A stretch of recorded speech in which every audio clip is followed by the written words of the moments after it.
حضرت عمر بن خطاب آپ جلیل و قدر صحابی ہیں جنہیں حضور علیہ السلام نے اللہ سے مانگ کر لیا۔ سارے صحابی رسول اللہ کے مرید ہیں، لیکن جناب عمر میرے حضور کی مراد ہیں۔ 29 لوگ جب اسلام لا چکے تھے، 29ویں شخص حضرت امیر حمزہ تھے۔ ان کا ایمان لانا مسلمانوں کے لیے بہت بڑی کامیابی تھی۔ تو میرے حضور نے ہاتھ اٹھا کر کہا، اے اللہ، ایک شیر دے دیا امیر حمزہ، ایک شیر اور بھی عطا کا، اب تیری مرضی، عمر بن خطاب دے دے یا عمر بن ہشام دے دے۔ حضور دعائیں مانگ رہے ہیں، ادھر عمر بن خطاب اپنی ہاتھ میں تلوار لیے ہوئے غیظ و غضب کے ساتھ گھر سے نکلتے ہیں کہ آج بانی اسلام کا چراغ ہی بجھا دوں۔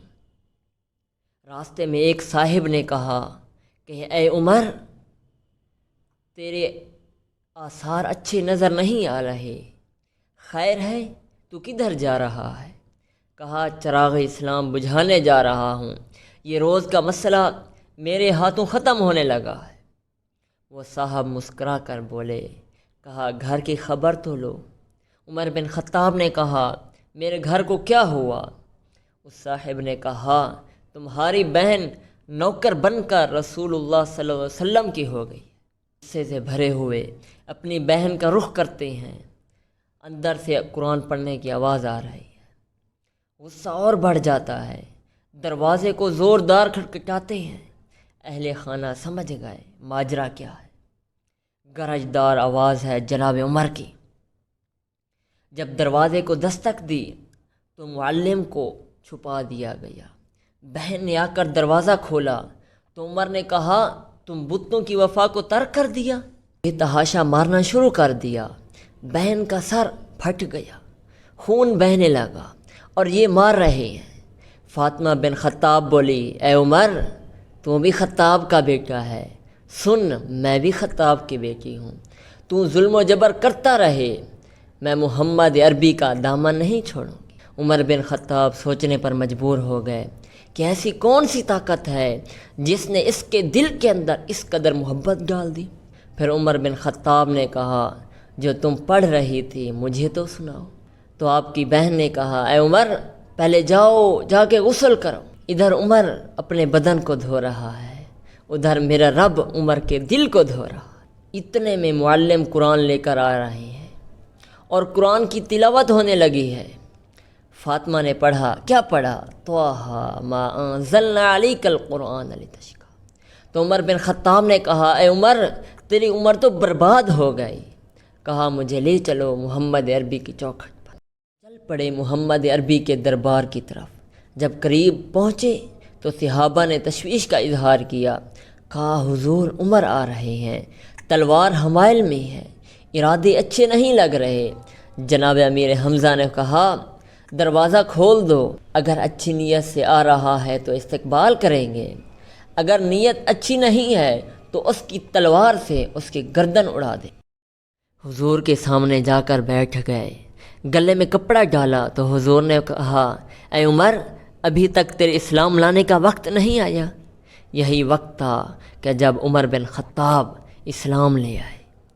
اللہ اکبر کی صدائیں زور زور سے گونجنے لگی، یہاں تک کہ مکہ کی گلیوں میں بھی گونجنے لگی۔ اسلام لانے کے بعد حضور سے پوچھا حضور کیا ہم حق پر نہیں ہیں؟ فرمایا ہم حق پر ہیں، اللہ کا دین سچا نہیں ہے؟ کہا اللہ کا دین تو سچا ہے، آپ اللہ کے سچے نبی نہیں ہیں۔ پیارے آقا صلی اللہ علیہ وسلم نے فرمایا میں اللہ کا سچا نبی ہوں۔